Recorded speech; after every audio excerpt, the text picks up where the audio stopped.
On today's episode of the Everyday Leader podcast, we will be joined by Anna Robbins. She's got an incredible story and she's doing some amazing things in the world with her business and nonprofit. And we're going to get the chance to hear her lessons she's learned around leadership and really how her competitive nature and her desire to serve and bring value to the world has helped bring her success and the leadership lessons she's learned along the way. Welcome to the Everyday Leader podcast. Leadership is a choice. Join me, Matt, and my co-hosts Drew and Tate each episode as we break down how to lead powerfully in your family, team, and organization. Welcome to today's episode of the Everyday Leader podcast. We're super excited to have a friend of ours, Anna Robbins, here today with us to share some of the lessons she's learned around leadership and running business and multiple businesses over the last few years. And Tate and I have both known her for a really long time. In fact, Anna, you're probably one of the people I've known longest in life, at least kindergarten. So yeah, thanks for joining us today. We're happy to have you. Yeah, super excited. Yeah, this should be a fun conversation. I haven't had a chance to talk to Anna in a number of years, and so I'm excited to learn more about what you've been up to, and I know you're doing some amazing things. So, yeah, Anna, for our listener who might not know anything, or who probably doesn't know anything about you, could you just share like a brief description of what you're doing now and what you're involved in currently? Sure.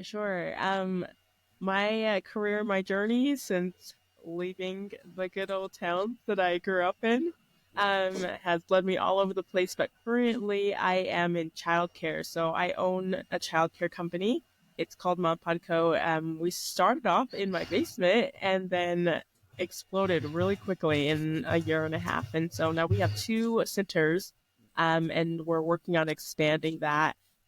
We just also recently switched to a nonprofit because the work that I do and my humanitarian heart kind of pivoted from the business to wanting to do more for the people. And so we switched to a nonprofit, and then in addition to that, we added in a sister company, which is called Kitty Closets, which is a super exciting thing that we're actually launching this month.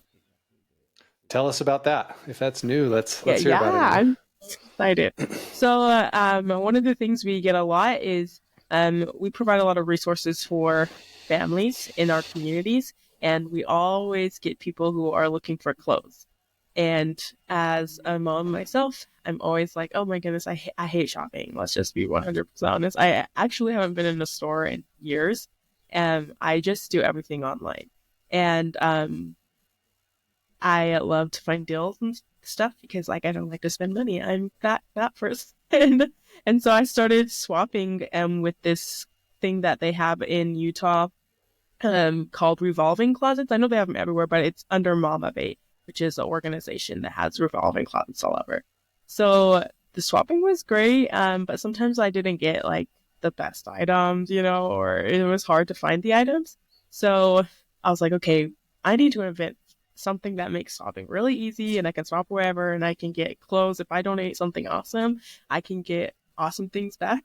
And so I've developed an online swapping community. This is a whole entire store, and then you can swap from anywhere in the United States, and you get points, and those points help you to be able to swap back on the site. So you can have items shipped to you. If you order, let's say, Janet from Georgia, she wants these, awesome overalls. And so she has 20 swapping points, and those overalls are 5 swapping points. She can just purchase those with her swapping points. And so it's a subscription, and they can do that. But we also have what's called Kitty Closet swapping stations. And so you can open your own Kitty Closet swapping station, and then you can be a drop-off and pick-up point. So that makes it easier also, so that people don't have to, they don't want to pay for shipping or they don't want to be online. Then they can just drop off that at Susie's house down the corner and pick up their thing that they're trading that they got online. So I'm excited about it because it's that's awesome. Yeah. yeah, I know my wife would love something like that. She's always trying to find people locally to, find the kids in the right age ranges. And, right. trading They're always stuff growing out. so So that's quick cool. that you Yes. feel like you're buying new clothes every other month, right? Yeah. So no, that's an awesome idea. Well, Anna, tell us how how did you become a business owner? How did you just start creating these businesses and go from just doing something yourself to now? How many employees do you have altogether now? Wait, including Roughly. kitty closets, I have 15. Yeah, like that's pretty impressive to do. And yeah, tell us how That's that's like the happened. And worst part of business. I love my people. I love my tribe, but they're so expensive. I love them, and I cannot do it without them. But I'm like, oh my gosh, you guys are a lot of money.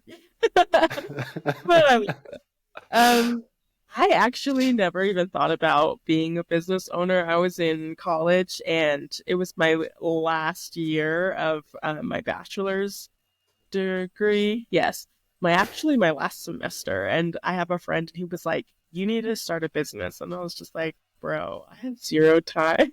I'm not starting a business." And I was like, "I don't even know what that would look like." And he's like, "Just at least come with me to a business class that I registered." There was a guy who was teaching a special business class just that semester. And he's like, he's awesome. He's really good in helping people who are starting businesses. Just come. And I was like, I don't want to take any more classes. I'm already full stack and I'm going to graduate. I want to just enjoy this last semester. He's like, just try. So I enrolled in this class thinking this is just going to be extra for me. But he taught us about business, and then he had us do 2 business competitions. And I won. And I was like, okay, yeah, I like winning. I'm all about that. And then I was like, okay. So that actually gave me money to go to Africa. So when I was in Africa, I was doing an internship actually in business, which is so weird because my degree was not business. It was exercise science. And while I was in Africa, I got to use the knowledge I learned from his class to teach the women in Africa business. And I got like super into it. I loved it. And I loved teaching it. Learned a lot. I did not love the politics around women in business in Africa because I wanted, it's like, this isn't right. I wanted to do more. But just teaching them and seeing them grow and then helping them to figure out ways to make more money was really fun for me. And so then I came back and I was like, I'm going to keep doing that. And I got bit by the business bug and I just started like, okay. And that's really what I love. I would be happy if I could just like sit and just meet with people and they tell me their ideas. And then I'm just like, okay, here we go. Here's your website. Let's go get started. That would be like the ultimate job, just sitting there. Next idea. Because I just love building and getting things going. And I also like, it's so bad. My like husband is always like, hey, how about you take something to help you sleep? Take some drugs. Because my brain's always tiring. And I just can't stop. And so I'll sit there and I'll wake up in the middle of the night. I'm like, I figured out a way to make $1,000. And he's like, awesome, go to sleep.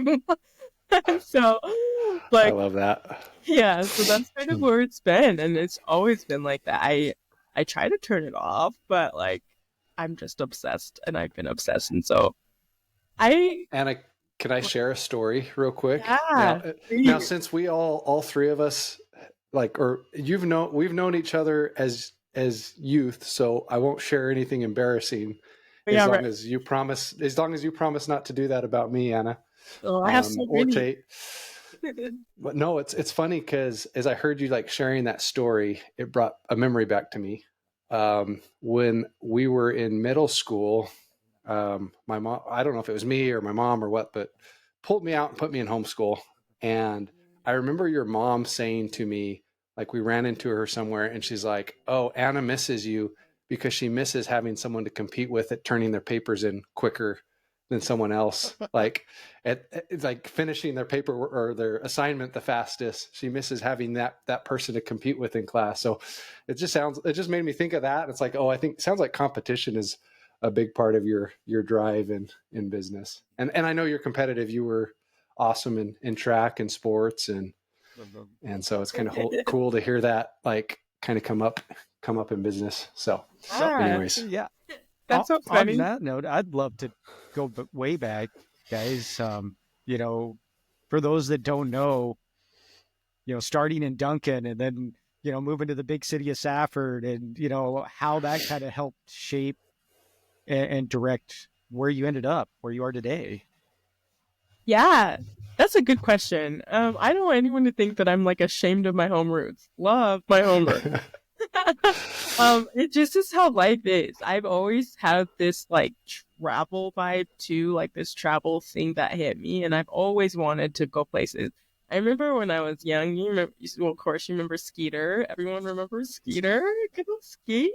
So she was my best friend, and we were, I don't even know, we had to be pretty young, but we wrote letters about what we wanted to do, and we both wanted to live in New York. That was like going to be our dream. We were going to leave and we were going to go live in New York. Why New York? I've been there lots of times. I would never live there now. But this was what we wanted to do, and so, um, but I also look at like my work ethic and I look at the things now. And my mom, for instance, my mom shaped me hugely. She was a foster mom. She had foster kids, and she's always taking in kids and just really generous in that manner. And that's something that I do now. And like everyone's always like, "You want to do foster care because we're foster parents too." And I was like, yeah, you know what? My mom adopted me, and then she did so many things for these kids. And I look at it now, and I was not the best like sister then. Obviously, like I was a teenager, I was a little punk. But I look at the good that she had the potential to do, and she did, her best, right? And everyone was like, it's so challenging and all the things, and she just feel like, yeah, I love that. My mom was the person who took on challenges, and then there was just like a lot of people that I surrounded myself that took on challenges. Like Drew, when he was, oh my gosh, Oh. the guy. That was a super awesome thing. And then he became like the star of the school, like little bits of inspiration, like, people just, I feel like in small towns, they have to take on challenges, right? They take on challenges and they do things, and then they work hard. They come a lot from farmers. They come a lot from different background, ranchers. I remember when I raised pigs and I was a lifeguard, and I would wake up, and I also was on the track team. So I would wake up and I would go running with my freaking pigs so that they would make weight.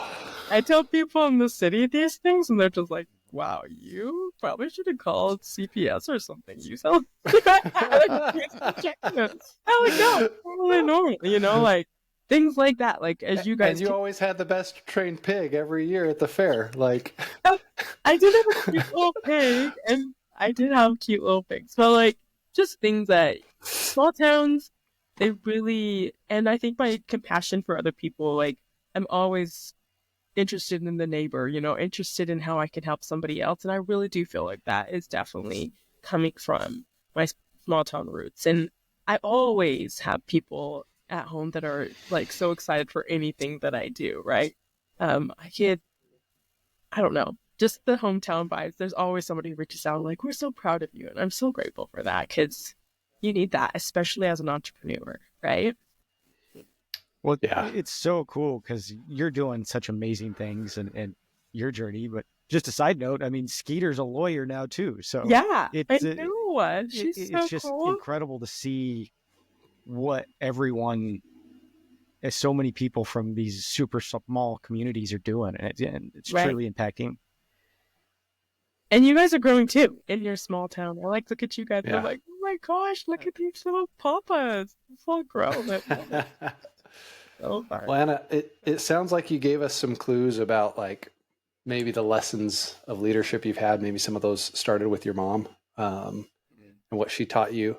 Yeah. And I guess like, what have you learned about being a leader, being in business now? I mean, a couple things you mentioned, I think that would be fun to dive into. Just one, having employees; two, fostering. Like, we kind of believe a leader is someone that helps others get what they want, that's committed to helping them get there and unattached to the results. And I guess, yeah, like tell us what you've learned about leadership in your journey.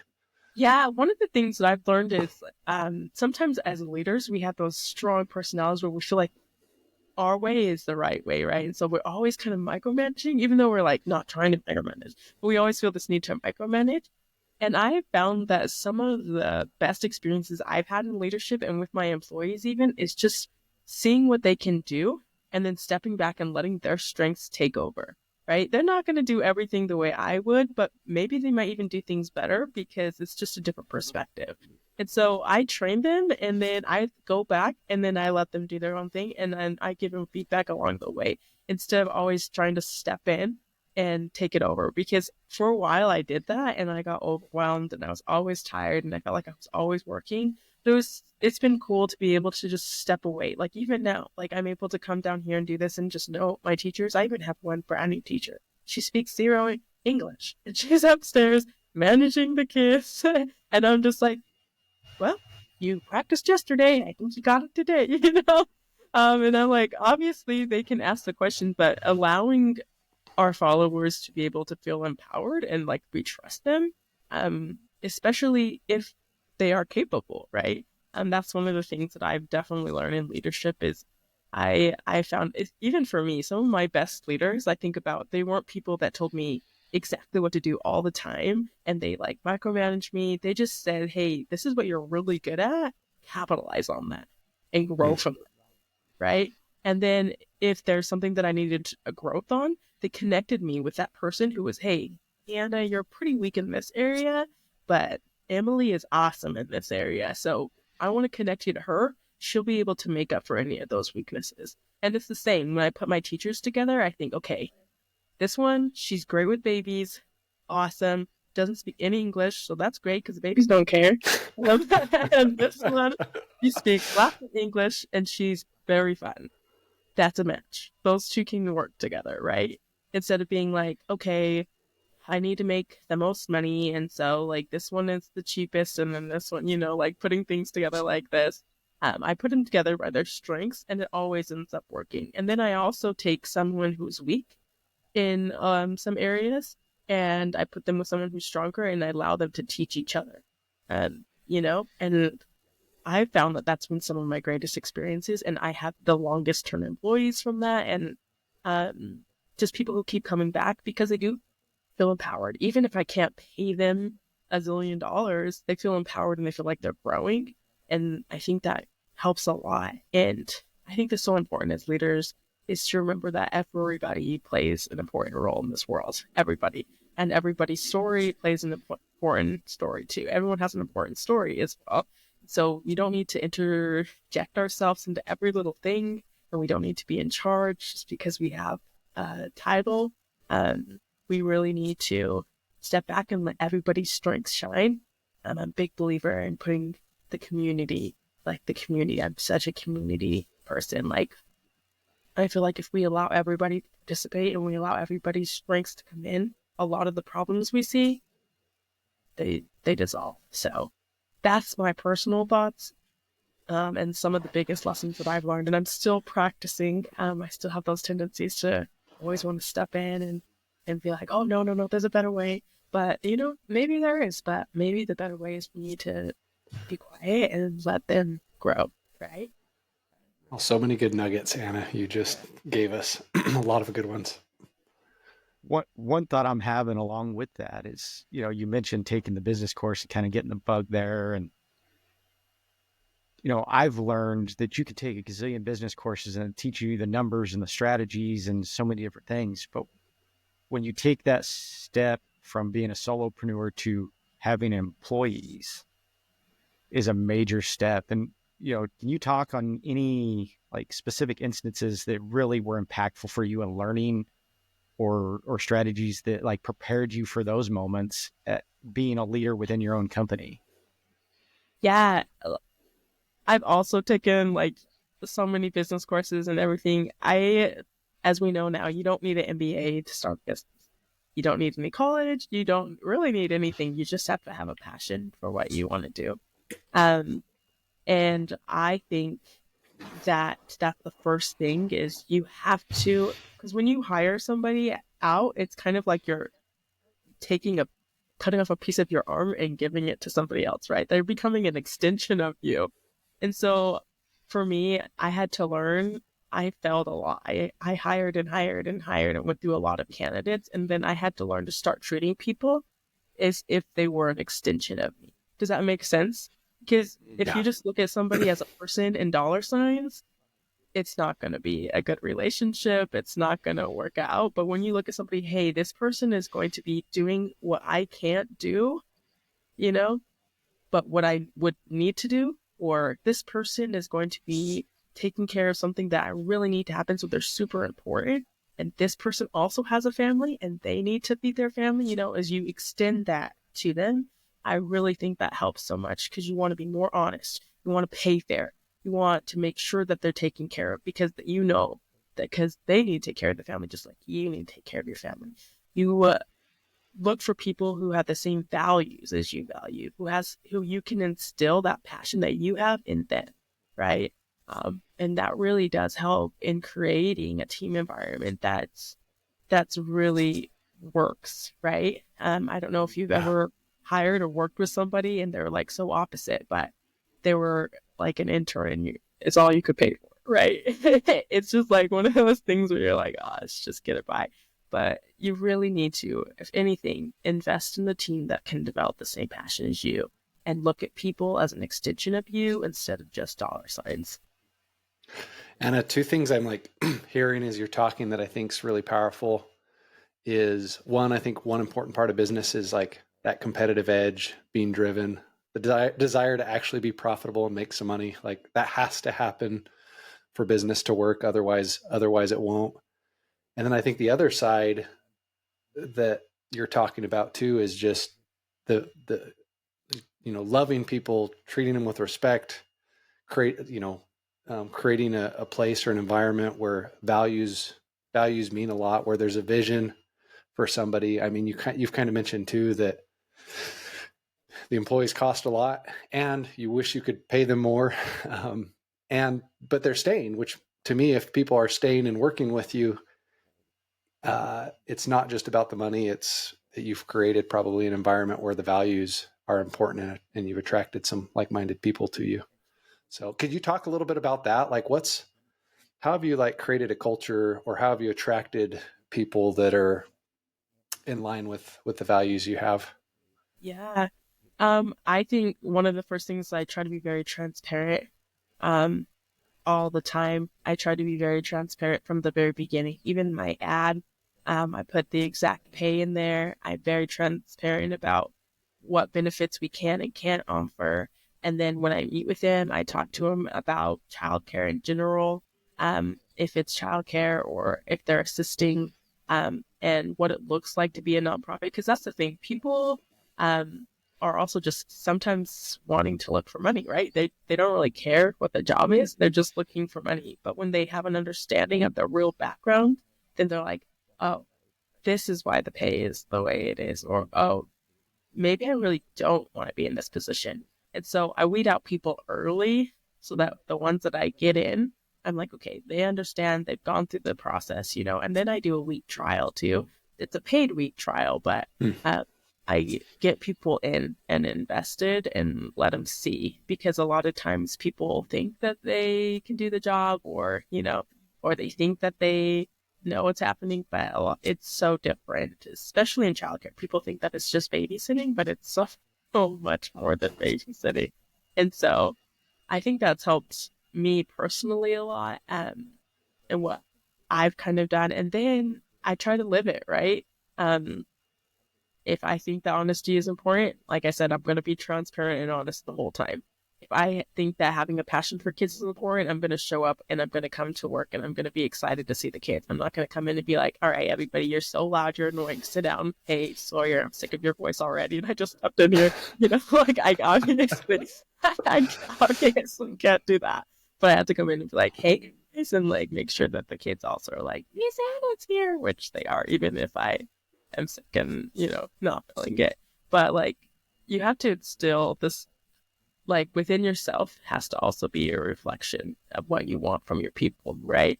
And I feel like then they come in, they're like, and I even had that's great for marketing even. A lot of the families that I have, they've come and they're stayed, and And the whole reason they stay is because they're like, we believe in your mission, Anna, and we believe because you're so passionate, and I'm like, there's 1,000 other childcare providers out there, they could go anywhere they want. I have people driving far away just to come, and they're like, we just believe in you. We love your passion. We love what you do for the community. And I'm doing a different thing, but a lot of people are providing childcare, and so I think it's really good. Whatever it is you value should be reflected in what you do, right? As you as a person should reflect all of that. And that should attract people that you work with. And that will keep them, right? Because they want to be around that. Just listening to you right now and thinking back to, meeting you early on and how you've always been so bubbly and positive and just, a true light, a fun person to be around. I mean, never known a stranger. And I can't help but think you're in the perfect industry. You're in the perfect world. I mean, sharing that with kids and childcare and communities that probably really need it in some cases. And I think that's amazing. Yeah, it's been good. Hard, but good. I think one thing that's like really powerful that you just talked about too, Anna, is not even just your employees, but for your client or for your customers or clients or families, that there's probably options that are cheaper. There's probably options that are more convenient. And that's super powerful. Like, I think that's leadership, that you've shown somebody, hey, this is something that we do or believe in that's greater than just babysitting. And yeah, it's cool when there's that vision there, like what that can create or how that can attract your type of people to you. So really, really good stuff, Anna. I guess what is the mission? What makes you guys different from another daycare, or makes you different from a place that, it's just going to babysit someone's kids while they're at work for the day? Yeah. Question. So, first of all is our flexibility. So we provide hourly care, not just part-time, daytime. Like, you can come for just an hour or two if you need to get shopping done, and it's affordable. So it's as low as $6 an hour. So people really gravitate to actually $5 an hour is what the lowest. And then we also put the community back into it. So we have where you can stay for a day at a daily rate or a half day, but we also have a co-op. So you can come in and you can volunteer, and you can volunteer for a few hours, and then that gives you hours of childcare. Or cool. You can donate and makes the prices go down, so that some people are paying like $96 a month for their childcare, and some people are paying $400, some people are paying $800, just based on it. But the cap is usually $800, which is definitely still the cheapest all the way across around. And then also, if you have siblings, we do sibling discounts, and we just start like bringing the community in. We ask the community for packaged good donations, like all the things that we need to keep the center flowing, and the community really gets involved. And so that's one of the things that makes us unique, is we really kind of built a community childcare versus just a place where children can come and play. And then the community also will donate their time, and they'll come in and they'll do story time. We have soccer club after school that a community member runs, art classes, and then we also are like very diverse. So I made it a point to make sure that every one of my teachers and my staff members and anyone who works with the kids is unique. So we have teachers in wheelchairs. We have teachers from India. Yes, she is. We've had teachers from Africa, only Spanish speaking. I just believe in the power of diversity, because I think that's how we help. And so that's what our mission is to create a diverse community that allows our children to grow and thrive together. It's awesome. Well, we like asking, Anna, if someone's new, whether it's being an entrepreneur, or maybe they're in a role that's requiring leadership out of them and they're new to this, like, what advice would you give to somebody who's trying to figure out some of the things you figured out over the last several years? Like, what would your advice be to someone who's starting the business or hiring their first employee or leading people for the first time? Like, what advice would you give? Don't believe the internet. You will not get tons of vacations on the beach. Um, I'm just a big believer that if you have something that you're super passionate about and you feel good about it, take the risk. It's always going to be a risk. Because if you feel like you can help somebody in some way, go ahead and take it. And I am not the best person because I've lost a lot of money because I'm one of those people that's like, I just believe the more people I help, eventually karma will come around and I'll get help back. And it's worked out for me in some ways, but it's also been a struggle and a lot because I put that much trust in the universe. But if you have something, like Drew said in the beginning, it's so important, of course, to make sure that it's profitable and to go through all those things. But if you really do have a passion, just try it. If anything, go for it. There's so many lessons in business, whether it fails or not. I mean, failure in itself is a beautiful lesson. One that I had to learn so many times and I hated because failure is actually my biggest fear. But it really is in all aspects. I hate the idea of failure and I am not good with it. But I learned so much from all of my failures. So I also know that it's needed. And I think that a lot of the times people hold back because one, they don't want to fail, or one, they don't think they have time, or one, somebody's probably already done it. Who cares? If you're passionate about it and you can do it and you know that what you're going to offer is going to be unique and provide, then go for it. Try it. Fail 100 times because they'll learn in everything. And even in the networking, even in just the developing, learning how to balance things, you learn so much. So I just feel like entrepreneurship is one of the greatest learning experiences anyone can have. I feel like everyone should try and start a business, any type of business, and just because of the lessons you learn.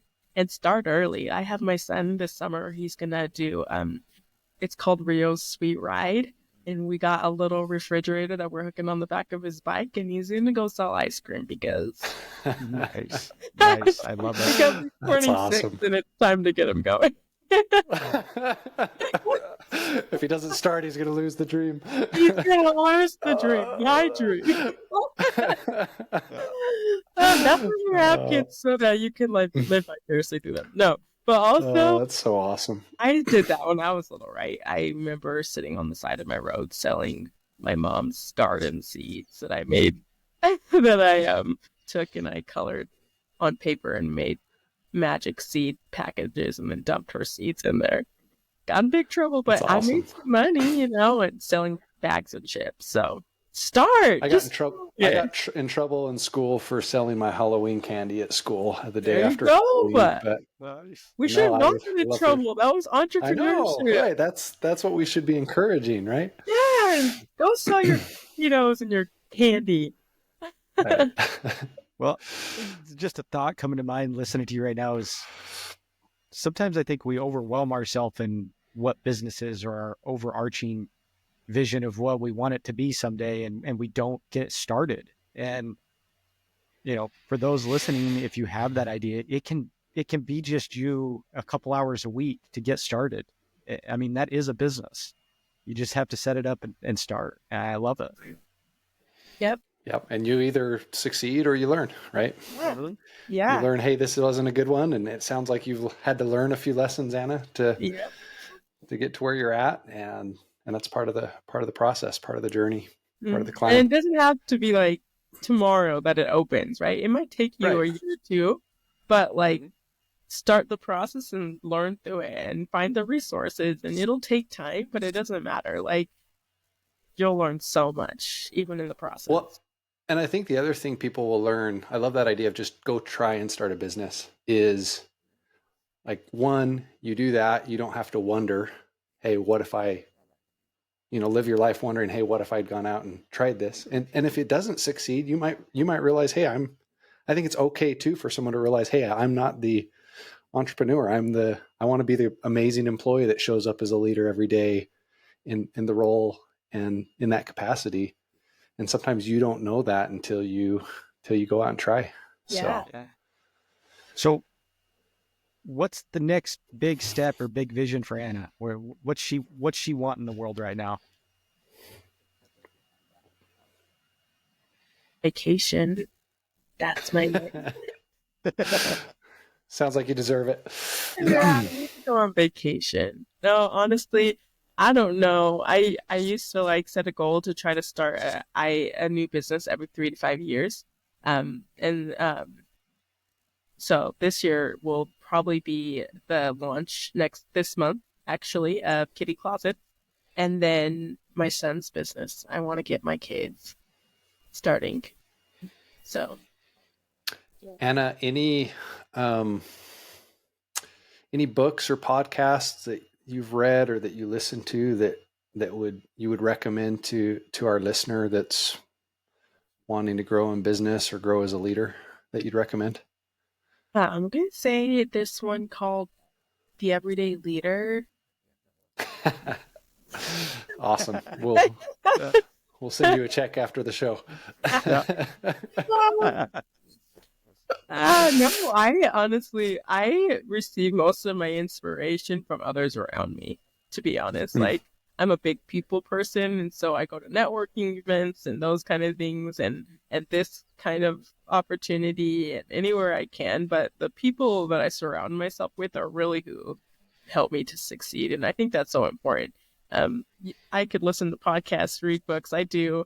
Right now, I'm in my second master's program, so I don't really have time to be doing all of that extraness. But when I do receive any real inspiration, all the things that have ever really propelled me has been from somebody that I've met or a friend that I've connected with or another business owner. That's one thing I will say. If you can find a mentor, then find them early.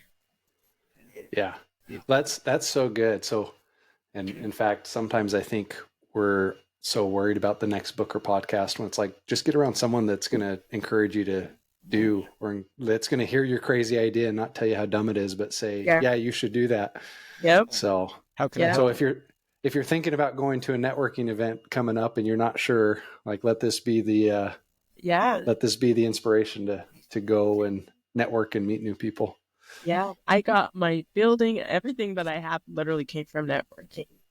Just happened. How far are you from Lehigh? How far? And actually, I'm opening a center in Lehigh. It's been, everybody's been asking for 2 years. And that's the hot spot. And then so I'm opening up one in Lehigh. If not this year, next year. Well, part of the reason I ask is, Matt Harrington, our other host of the show and part of Everyday Leader, he does some networking events up there occasionally, and so might be a good one to pop in on. I will pop in. All about that. Awesome. Well, Anna, thanks for joining us today. It was so good hearing your stories and the lessons, and love the memories of the competitiveness early on and how that's driven you today. And at the same time, like the way you care for others, and you can tell that your business is inspired very much by not just making money, but like really truly serving people and finding a need that's not being filled and going and creating something that can fill that need. So no, super awesome having you on today. Yeah, it's so good to see you guys and chit chat. One last question real quick. Yes, what's up, Pete? How does Anna Robbins want to be remembered? How do I remember you? No, how do you want to be remembered? Oh, how do I want to be remembered? Oh, that's loaded, my friend. Honestly, I've thought about this, and I really hope that people just remember, even like when I was young, I hope that people thought of me as the person that I was always looking for, the person who needed a friend. I hope that I was like, I hope I'm remembered as that person that is always helping and able to help other people. And I hope that I'm remembered as just a good spirit that people really enjoyed being around. also hope that people remember all the awesome trips I'm going to take. It's awesome. Make them happen. Yeah. I've taken a lot of great trips, but it's been a while since starting a business. So, yeah, that's what I hope. Awesome. I really hope. Yeah. Well, Anna, thank you so much. It's You been bet. a pleasure to see you Yes. and have this conversation. Yeah. You guys are Yep. awesome. And to our listener, today's the day. Thanks for joining us on the Everyday Leader podcast. If you're ready to take your leadership journey even further, subscribe to our weekly newsletter for more insights and practical tips. And don't forget to connect with us on Instagram to stay a part of our growing community. Just follow the links in the show notes. If this episode impacted you, please help us spread the word and share the link with a friend from wherever you're listening.